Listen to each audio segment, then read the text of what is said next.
Welcome to RAIN, the Real Estate Investor Growth Network with your hostess, Jen Josie. Join like-minded real estate investors and accelerate your business towards greatness. You will hear step-by-step strategies for success, interviews with real estate rock stars, and we will dig deep into past projects where we bear it all, including the good, the bad, and some just plain ugly. So get excited. Here's the bestower of badassery herself, the real Jen Josie. Listener discretion is advised. Hi, and welcome back. I'm Jen Josie, creator of RAIN, the Real Estate Investor Growth Network. Whoop, whoop. On today's episode, we have a guest that will be sharing their badassery. But before we begin, here's today's badassery bestowment, my little badass gift to you. Today's topic is refrigerators. We haven't put refrigerators in our higher end flips for years now. This serves two purposes. First, what we have found is that home buyers are extremely particular about this specific appliance. Some like counter depth, door ice makers, freezer drawers, fingerprint resistant stainless steel, side-by-sides, you name it. I can remember a buyer asking if the new refrigerator we just purchased could be moved into the garage as a beer fridge because they preferred their certain brand for the kitchen. Second, and probably more important, is that it makes the kitchen feel so much bigger when you don't have a refrigerator in there. Future homebuyers will walk through and notice how spacious the kitchen feels. Now, there was one time when the buyers really wanted one and we simply added it as a credit to the closing, but all the other times it was never questioned. So, when you are ordering your appliances for your next flip, skip the fridge and see how cool your buyers are. Now, on to today's episode of the Real Estate Investor Growth Network podcast. We have with us my personal structural engineer, Sean Casady. Sean worked in various construction fields, both residential and commercial, prior to his career in engineering, and has experience in multiple trades, including wood and metal stud framing, electrical, masonry and foundations, siding and roofing, and steel fabrication. Sean's engineering experience includes over 1,000 forensic structural inspections of homes and small buildings, in addition to structural design of various residential and light commercial structures. A large part of Sean's forensic structural experience has been for my favorite, historic buildings. I am a big fan of Sean because of his immense knowledge he provides on several of our projects. It is my honor to have him on the show, so welcome, Sean. Thank you so much, Jen. It's great to be here. It's so nice to see you. I'm seeing you in your own home there. You have a new baby. Well, how old's the baby now? Oh, she's over 2 now. It's hard to believe. She's 2.5 just about. Oh my goodness. And let's just get the elephant out of the room. Sean Casady. For us old ladies, we know of the other Sean Casady. And I was just looking. I know you do. When I first met you, I was like, oh, and you're like, oh yeah, not that Sean Casady, spelled different. But I had his album cover in my room, and he had like cellophane or something where he was like reaching out through the album cover, record album cover. That tells you how old I am. Anyway, so when I met you, I'm like, I clearly like this guy already just because of his name. But I met you through a good friend of ours, Jake Harris, who was our GC, and we have been together since. So I am so thrilled to get you on here because you are seriously like our go-to for anything structural. So give us a little background. I know you was it NC State you went to? Tell us a little bit of background, how you got involved in engineering. Yeah, perfect. And thank you for the kind words, by the way. That means a lot. I appreciate that. Absolutely. So yeah, like you said, kind of in the beginning, I worked in construction a little bit at the start of my career before I got into engineering. Worked for a home builder. I spent a summer working for an electrician. Got to do a lot of different stuff there. But kind of amid that, and then after that, I did go to school at NC State for engineering, which was wonderful. It's a great program. Definitely stretched me in a lot of ways, which is really good. And then after that, went to work for another local firm, Giles Blythe Engineers, which is a wonderful company as well. Got about 6 years of experience with them. And then as of January 1st, I'm actually out on my own with my new company, which is Built Up Engineers. So super excited about that. Yes. And the sky's the limit for you, because seriously, you are, like I said, you're our go-to. We have taken you to properties that we were considering buying, and you're like, no. And we're like, thank you, and bye. Like, we would walk away from deals because you're like, no, that's going to be too hard. In fact, one property, we were just chatting about this. So we had popped the top on a property. It was because of the foundation. This one property, the one on Green Street, this is the project we first met you on. It was very dry underneath. And so the homeowners kept really good care of it. So that foundation could support us adding a second floor to it. And then someone brought us another property like, Jen, this would be a great pop the top project for you. And you went underneath the house and you came out and you're like, sorry, Jen, I got some bad news. What was it? Piers were like falling over or something. Oh man, that thing was like leaning out in all different kind of directions. I was like, some things you see, because we go into these houses, we brave engineers, right? And you see these things and you're like, how has this been here since the 40s or the 30s or whatever it was? Like, how does this, I don't understand. But yeah, I remember that one. That was funny. And so you ended up putting a whole new foundation under that one. Well, you were so kind because you're like, Jen, this is going to be another one. But we actually kept that house, and that was our first tear down rebuild. And that was our highest profit to date. So thank you for pushing us out of our comfort zone and saying, no way. So we had to start from scratch. So that just really pushed us into doing new construction for the first time. So that's wonderful. Glad it worked out. Yes, absolutely. Thank you for that. So what are let's educate the listeners here, because again, I feel like I know you pretty well, but what are common needs for an engineer when people are flipping houses? Yeah, absolutely. So, one would be remodeling, obviously. And remodels can be anything from, hey, I'm going to gut the bathrooms in the kitchen, in which case you might not need much of an engineering assistance with that. But and then they can be more intensive, like I'm going to take some walls out, I'm going to move some load-bearing walls around, or even the extreme, which we just talked about, whereas, either I need a new foundation, or I need to stabilize my foundation, or maybe I just need to knock this thing down and start over. And so those are great. Those are the most common kind of problems I run into, or people hire me to help solve, would be like, hey, I want to take a load bearing wall out. What do I need to do?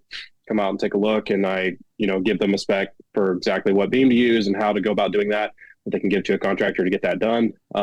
It's also very common in this area to have things like foundation cracks, or a section of the house that's kind of settled off, or having a bunch of floor slope or floor framing rot. And those types of things I run into all the time as well. Where you go out and look and try to come up with a solution that doesn't blow the budget, but also restores the structural integrity of the home.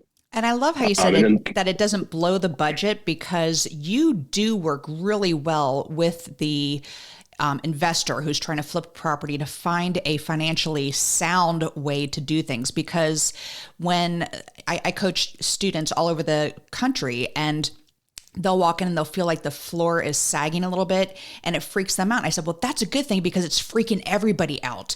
But you get the right people on your team in there and to show you how to correct a situation like that. So when people are walking properties, what should they be looking for? And when they, like I said, sloping floors, cracks, stuff like that, and then they need to call someone like you. Yeah, exactly. So cracks are a big one, definitely. Brick. Cracks in the brick are a common one. If something's rotated out, that's sometimes an even bigger red flag. Or if you can see a bulge in a wall or a section of wall that's leaning out, kind of like we did at that one property for you. Those are definitely flags where you probably would want someone to come in and look at it. And, there are times when we will come in and we'll take a look at something and we'll say, hey, this is really cosmetic. This brick is a veneer. It's basically siding, right? And so you don't really need to do anything structurally. You might just have a mason out and repoint it, and maybe you look at painting it to make it look better. So sometimes that's the result of that. And then you can kind of have some peace of mind of knowing that you had someone who's familiar with these types of components take a look at it and tell you what to do. So in North Carolina, where we're in the Raleigh area, there Mm-hmm. are a lot of basements and crawl spaces. So correct me if I'm wrong. Is it easier to fix something structurally when it's a crawl space and basement versus some of my students who say live in Florida or Texas where they're on a slab and there's like a massive crack in the slab? So is it easier when there's a crawl space? I would say so because you can get to it. Slab repairs are possible, and we certainly run into that all the time. Usually it involves pumping something underneath the slab, like an expanding foam or something to kind of try to level it back out, or some kind of cosmetic repair where you just maybe put like a leveling compound over the floor and hope and pray it never moves again. So foam but yeah, underneath a slab? Yeah, polyfoam. A lot of different foundation companies do it, but it's just a way to kind of level out a section of the slab if it's settled. One solution, that is. So there's, depending on the issue, there's multiple different approaches, but that would certainly be one.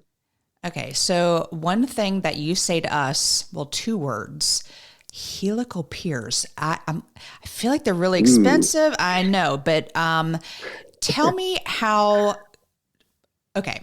Let's just use this. The house I'm currently living in right now, you are our structural engineer, and there's a section underneath the fireplace where you have the brick, and it was a 2-story fireplace. We have 2 fireplaces above each other, one above the other. And explain how we fixed that. So I walked in, I was like, ooh, it kind of dips down a little bit right here. And you're like, all you got to do is that. So what was the fix for that particular situation? Sure. So yeah, in your home, you had this massive fireplace, like you said, that goes, it was on each floor. And then when you get down to the basement, it's like this big old, like 6 foot by 8 foot hunk of masonry, weighs thousands and thousands of pounds, I'm sure. And so I think if I remember correctly, and this has been a little while, but it had maybe shifted a little bit one way or the other. And the other thing I believe was that the bottom of the fireplace, being that this is older construction, there wasn't a concrete footing under it. So there was some undermining. And once undermining starts to happen on something that's that heavy, there's a lot of potential for it to shift one way or the other. And obviously we don't want thousands of pounds of masonry to go one way or the other in your beautiful new house, right? True. So what we did is we added some helical piers. And let me just explain what a helical pier is too for people who don't know. Essentially, if you've ever seen people digging fence posts, there's an auger bit that you'll see on the end of a tractor that goes what? down.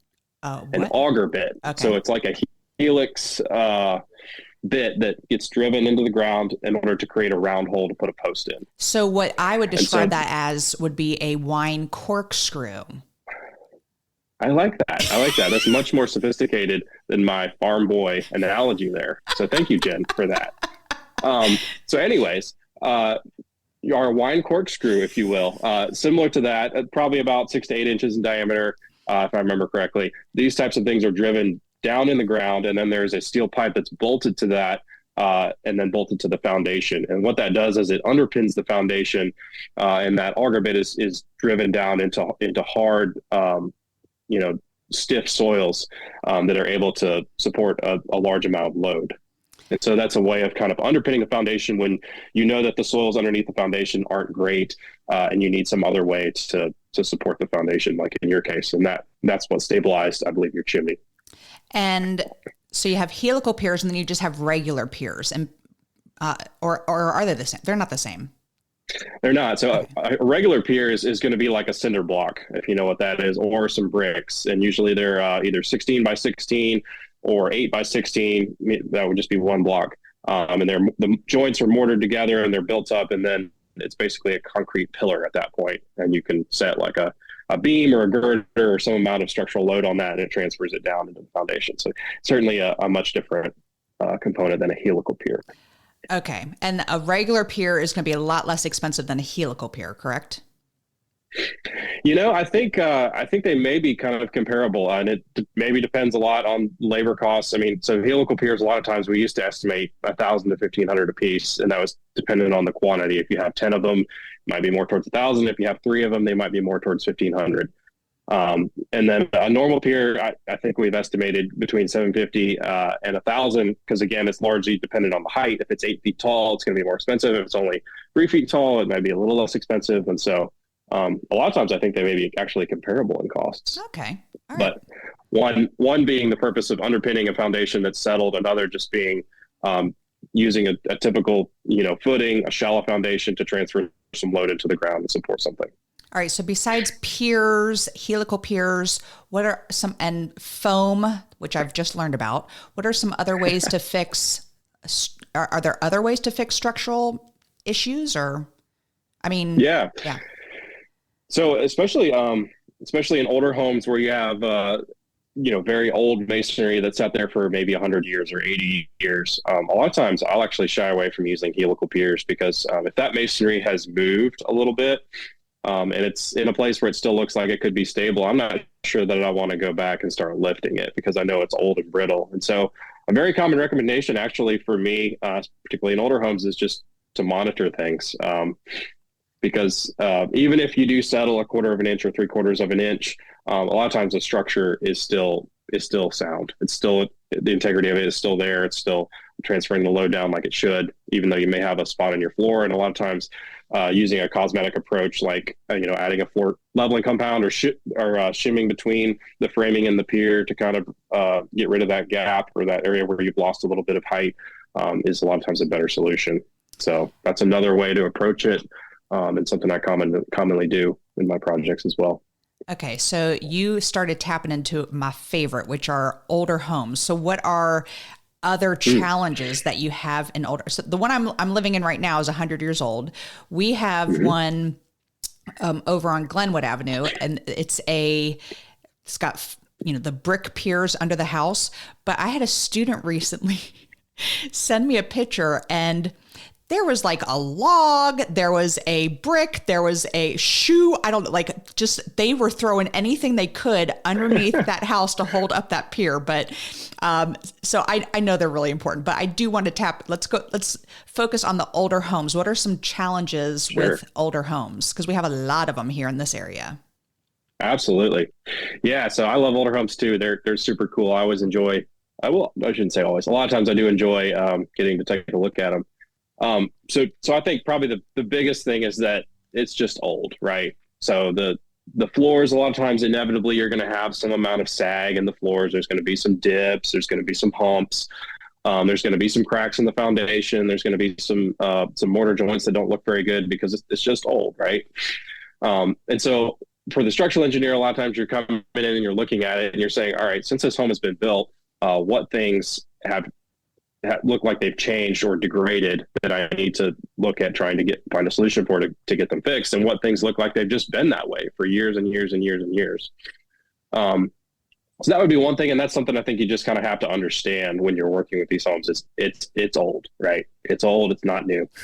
And if you're doing a flip on an old house, much like your house, I know you put a lot of new finishes in it, but a lot of the structure is the same, right? A lot of the floor joists, a lot of this roof framing, I know is exactly the same as it was, and it's good, right? It's good wood. It's been there a long time. So sometimes they were made even better back then. Yeah, exactly. The old growth wood, actually, to nerd out on something engineering, like the old growth, pine that was grown here years and years and years ago is a lot stronger than the stuff that we're getting now. So to your point, yeah, absolutely. So kind of like I said, there's just different solutions for older homes. There may not always want to do helical piers to address foundation stabilization. You may want to replace sections of the foundation rather than trying to stabilize. I've just found that in some cases that's a better solution. Floor slope is a common one, trying to figure out how we're going to get some of these really bad humps out of the floor, but also understanding that this wood is sagged down over 80 to 100 years. So it's going to be tricky to get it back level like it should be. And that could just be like sistering what are the boards that go across? The joists. Yeah, exactly. You. And explain what sistering is. Sure. So sistering is just putting another piece of wood next to the one that's there. And typically you want to go from bearing point to bearing point is the right way to do it. I feel like you pointed out one time, you're like, oh, look how this floor joist goes here, but there was nothing supporting it, like where it ended. And you're like, we're going to need to fix that. House. I think it was this house. Yes. You're like, see how this goes and it just ends. There's nothing really supporting it here. So The things we find. Indeed. Yes. So I know you just started your new business, and a Rain member and personal friend of mine, Kayla Hitchings, she needed something from a structural engineer. So tell me the difference between engineering letters and town inspectors. Like why would someone need you just to write a letter or something of some sort? What does she need from you? I don't remember. Yeah, so she was actually doing an addition on a home, and I think the town was requiring, which probably was the city of Raleigh in this case, but anyways, I think they were requiring engineering on specifications for the new foundation, which was pretty small little section, and the roof framing and the ceiling framing and the floor framing. So just some basic stuff that honestly is in the code book and anybody could find, but sometimes the town requires things like that. And I'm seeing that more and more. I think it's particularly as they get more and more busy. So a lot of times where we get called into that situation is where an inspector has something that is outside of their realm of what they feel comfortable with. They'll say, well, you need to get an engineer to look at that. And, common examples would be like an LVL beam or something like that you can't find in the code book, something that's engineered, a roof truss, anything that there's a repair or damage or a modification to anything like that, you're usually going to have an engineer. Another common one would be footing, soils in the footing. So if there's if the soils are very soft and the inspector doesn't feel comfortable during his footing inspection while you're pouring concrete, he may call on an engineer. That's another common one we see. So you do a lot of paperwork in addition to. Yeah, exactly. So we'll do an inspection, come out, take a look at it, and then write a letter just saying, hey, this is what we did. This was the repair. Now it's good, and then we'll seal that and provide that to our client. Okay. So let's just use this house as an example. We decided we were going to add 1,800 square feet to this property. We had a garage. We actually had to get a steel beam in our garage. That was very interesting, bringing the crane down the driveway for that one. But so we have you come out.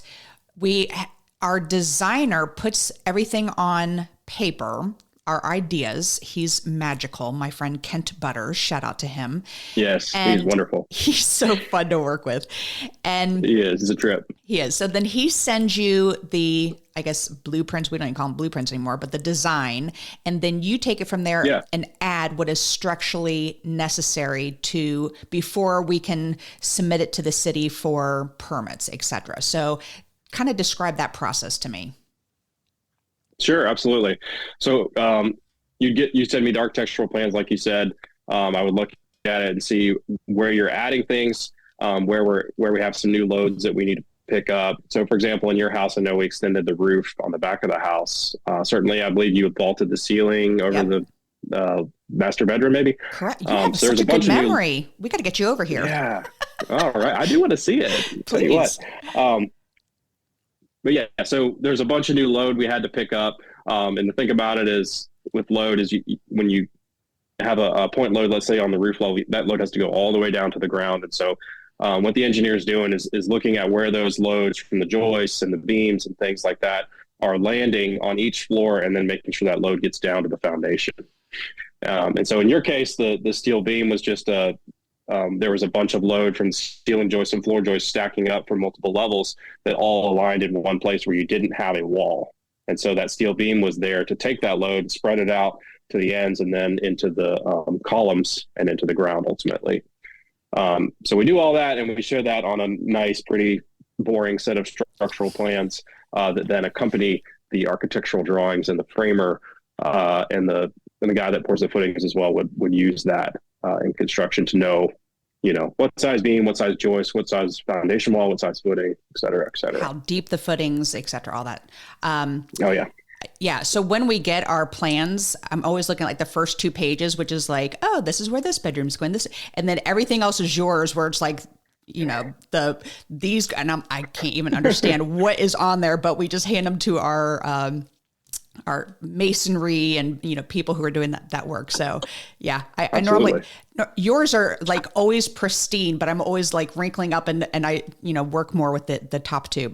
So no, I don't blame you. It's pretty boring. I'm not going to lie. Like, if you don't know what you're looking at, it's like, what is this? I paid how much for that? I'm just kidding. So my favorite thing about you though is, a lot like students, when I'm coaching them, they get really scared when they see, like a stair step crack in brick or something, and that's an easier fix than like a horizontal crack in brick. Is that correct? Yeah, most of the time. Yep. Again, depending on the width and where it's at and all that stuff. But yeah. So, and you have educated me so much, which I'm truly grateful for, because then I can pass it on to others. But you are such an added level of comfort to an investor, because people that, there's, structural issues, and people just think cha-ching, cha-ching, cha-ching, it's going to cost this much money.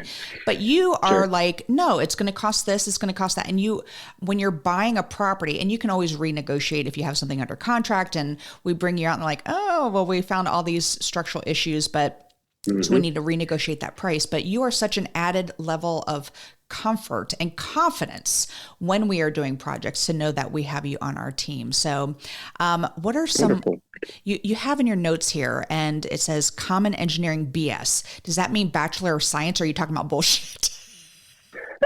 The latter. The bullshit. Okay. This was funny. So what are some common engineering BS that you could share with us? I love to hear this. Yeah, this is just funny, like lighthearted stuff, to be honest with you. So, and I just love this because probably like all engineers do this, but, so my personal favorite, I feel like I need a drum roll here, but, maybe we can edit that in, but, it's, I got to go run a number on that, and I'll tell you. And about maybe 25% of the time that's true, but a lot of times it's just, I need to go think about it, or, I don't want to commit to any kind of answer at this time, so I'm going to go home and think about it. But I already probably know what I'm going to say. And so I've kind of learned that about myself, and I've tried to, tell clients that, well, hey, I think it's going to be this, but, I'm going to circle back and confirm that. But yeah, and I think a lot of engineers, myself included, on stuff that we do where it's rinse and repeat, you've done it 1,000 times, you're not running like pages and pages and pages of calculations like we as engineers would like to think, like to have the world think that we're doing. So that's just a funny one that I think a lot of engineers use. And so if you hear an engineer say, well, I got to go run a number on that, maybe you should call him on his BS and see what he says. Like, you're not going to run a number. I love that. That's hilarious, actually. And I have worked with just a few other engineers, so I know exactly what you're talking about. That is How dare you, Jen? It was before you. Okay. Sean, how old are you? How old am I? I'm 28. Because, you are, like I said, just so intelligent, and you've had so much experience, and you're only 28 years old. And that's why I joked and said, my Sean Casady, when I first met you, you're like, oh yeah, because it was much older folk that's who we grew up listening to. But that's funny. Yeah. So thank you for the kind words there too. Yeah, absolutely. And it's so great to have you on our team. And when I started this podcast, I shared a badassery bestowment. So do you have a little bit of a nugget that you can share with the listeners? Yeah, absolutely. So I think the biggest thing that I learned in the last couple of years that's helped me grow and be valuable to my clients and help improve other people's lives is to surround yourself with people that are knowledgeable, that can fill in the gaps where you are lacking knowledge or you don't have knowledge. Because we can all be good or mediocre at a lot of things, but a lot of times it's better to find something you're really, really good at and focus on that. And if you can find people around you that can fill in the gaps where you're lacking, you're going to be so much more of an effective person, and you're going to be able to bring a lot more to the table. Because if you don't know something, instead of having to spend 6 hours rummaging through a textbook or a code book or just not knowing, you can maybe call somebody and say, hey, I've got this problem. And they'll say, oh, I do that all the time. It's this.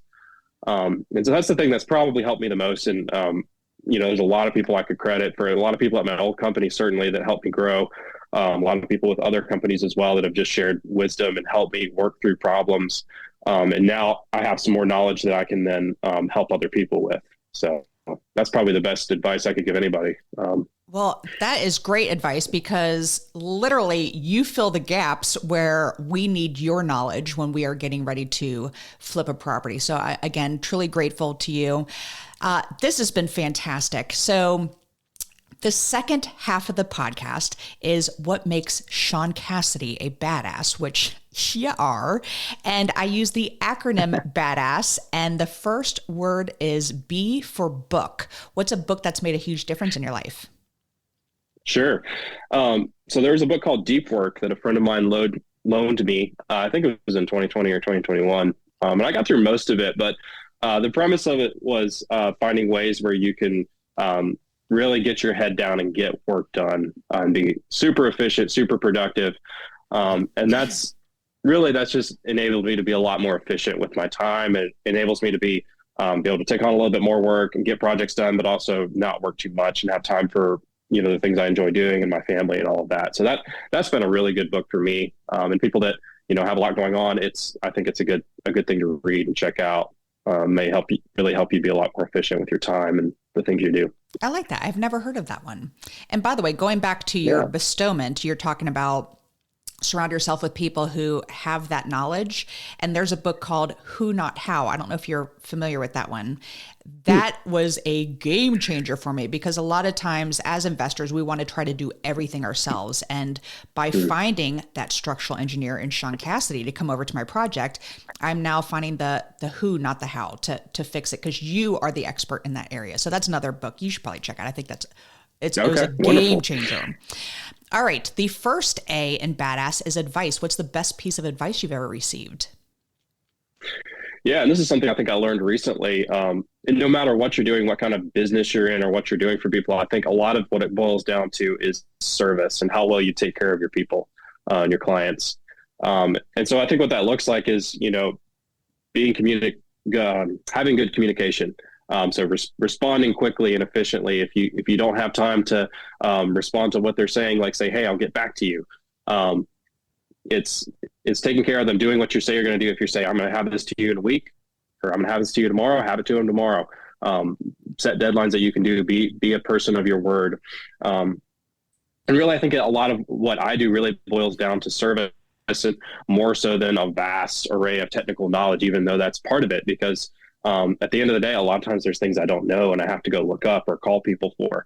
But there's someone there who can find that information for them and give it to them in a way that they understand.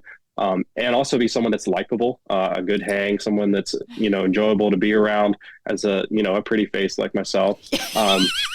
It was a shameless plug, wasn't it? All those things I think contribute to people liking you and you having a successful business and you just being successful overall. Well, I mean, that's why we keep coming back to you is because you emulate all of those in your business. And I know the sky's the limit with this new business venture for you. I'm so proud of you. And, I'm pushing you out there to anyone and everyone I know. So wow. Thank you, Jen. Absolutely. All right. The D in badass is drive. What drives you to be successful? Yeah, absolutely. So a big thing for me is providing for my family. Obviously want to be able to do that well. I care a lot about doing good work, about having the quality of my work. I think that was something that was instilled in me early by a lot of really, really wonderful mentors that I had in my life. And then maybe even more than that would be doing work that has a positive impact on people's lives, more so than just getting paid. Because, let's face it, we're all going to, work. A lot of us are going to be successful, make a lot of money, and that's great. But you get to the end of your life and you can't take any of it with you. So you want to have something that you've done that goes beyond just, the paycheck or what's in your 401k or your bank account. You want to do something that has affected people's lives in a positive way. And so that's probably what's really important to me as it relates to my business. Well, very well said. All right. The second A the second A in badass is aspiration. I'm a big goal setter. So what is a goal you are currently working on? Yeah. So for me, I'm just starting a business as of this January. I'm learning all of these things and there's a lot, mostly like accounting and tax and all that, scheduling, sending invoices, following up on invoices, what to do when people don't pay invoices. All these different things I'm getting to learn. And so that's almost becoming a hobby for me, and I'm kind of enjoying it because it was a side of the business I didn't really get to do in my past job. So that's kind of what I'm working on these days, and it'll probably be like that for a bit. So accounting is my least favorite thing to do. That's why I married an accountant. Yeah. Yeah. I don't know if you knew Vance was an accountant. That's what he does. I did know that. Yes. Yeah. So that's wonderful. Anything, good choice. Paperwork, whatever. I was like, ugh, you do it. That's so all does he you. enjoy that stuff? Does he enjoy that stuff? He geeks out at it. So weird. It is weird. Who likes anyway? Who does that? I know. All right. The first S in badass is systems. What systems do you have in place to help you achieve success? Yeah, I think a big one for me is people. Like I said earlier, just having people that surround me that I try to help out, and then they can help me out, that I can go to when I have questions. I think that's a big reason why I'm successful, is that I've been really blessed to have some wonderful people in my life to help me grow and answer questions that I've had, and just be there for me. So that's kind of a big thing for me. There are also some checks and balances in the system that I run. So I try to have multiple checks as far as like the work product that I do, that I look over it multiple times. There's multiple things that kind of make me go back and check what I'm doing to make sure the quality is there as well. And so those are just a couple things that, really help me. So as you're talking about these checks and balances, this is a totally off the wall question, but yeah. I don't know why this just popped into my brain, but in Florida, that Surfside, I think city where the condo building just collapsed. Like, how does that happen? Champlain Towers. What's that? Like the Twin Champlain Towers. Tower, yeah. Yes, exactly. Yeah. So how does that even happen?